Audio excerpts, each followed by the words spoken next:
Hello subscribers, I wanted to give an update on my RPG Fortaeverse. So made some good progress on a few things.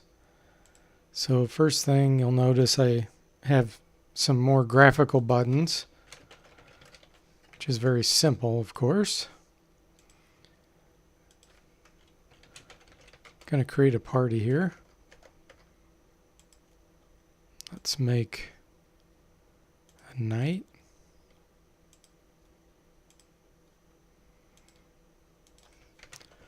Gonna make our monk again.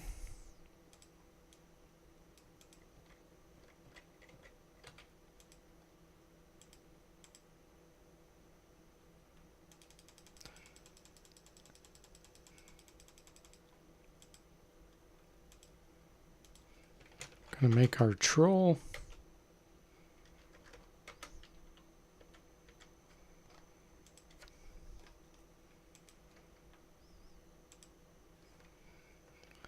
And let's do one more.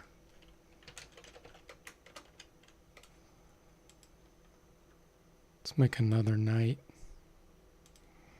Just to make it a little easier for testing.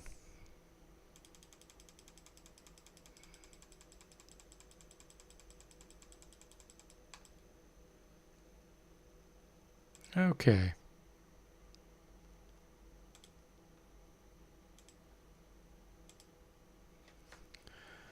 So the first thing I want to show you is I have a new command. We're going to move forward here a little bit.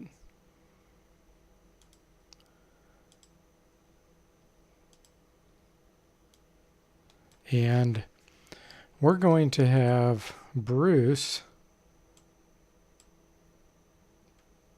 split from the party. So I've made it where you can actually have multiple parties now. So we're going to confirm this split. Okay, so what's happened is I now have two parties and they just both happen to be at the same location. So I'm going to move Bruce away from the other party.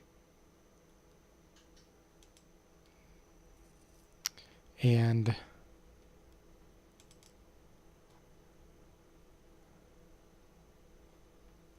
there's an option now where I'm going to switch over to my other party. Let me go ahead and log out and log back in here just so it'll show more clearly what's going on. So when I split, what it did, oh, you can't see it. Okay. Let me bring this over here. And we're going to set this to the left side. There we go. Okay, so as you can see, when it split, it actually created the same party name, but it put Bruce in parentheses. So I'm going to continue just my main party, and you'll see now we only have these 3 members. And there's a special option where you can switch to a different party now if you have multiples, and I still have to work out some of the details on that, but for example, let me just flip over to Bruce. So now we're there, and then I'm going to flip back to Daryl's party, and now we're there. And in the travel to menu where it travels the places that are known, I've added what's called rendezvous. So you can now rendezvous with a different party. So I'm going to tell this party to rendezvous over to Bruce. And so we reached him and the party has rendezvoused. Now what we can do is add him back in. So I'm going to flip over to his party. And I'm going to say merge to party Daryl's party. Confirm it. And there we go. So now he's added back.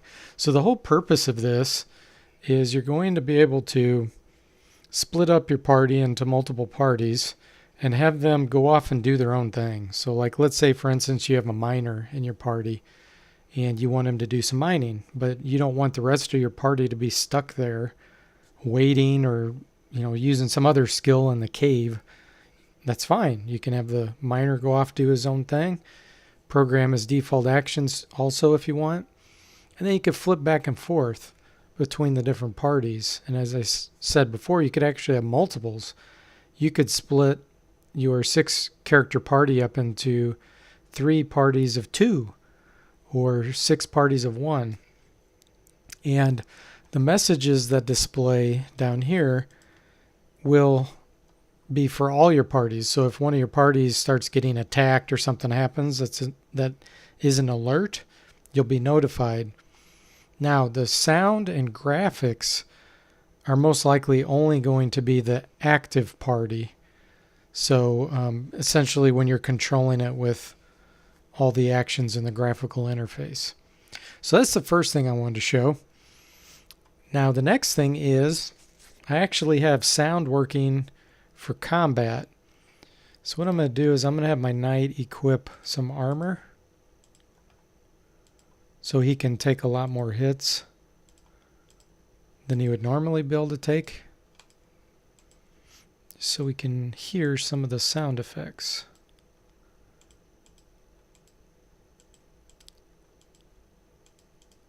And I've tried to synchronize this so that as you do hits, you're going to hear the sounds as the messages flow in to the user interface. So Bruce is a monk and he's going to get several attacks. So he's going to do it and I'm going to be quiet.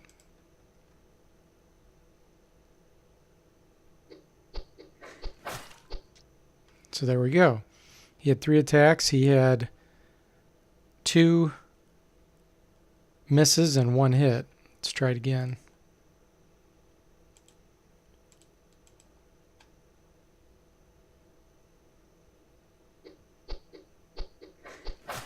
There we go. 2 misses and 1 hit. This time we'll have Daryl the knight equip a longsword and attack my troll. And we're going to just do a swing.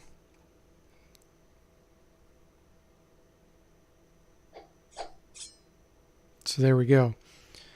And the sound effects are going to be different based on the type of weapon you're using, the type of attack, what type of material you strike, and things of that nature. So let me equip another weapon so he has 2, and then he'll get 2 attacks. So let's do a swing and a thrust.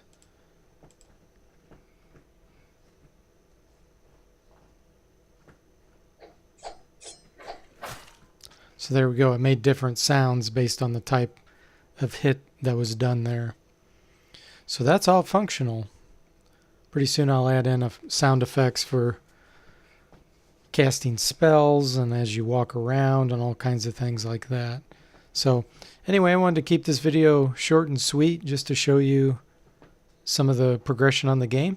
So I hope you enjoyed that, and I'll see you next time.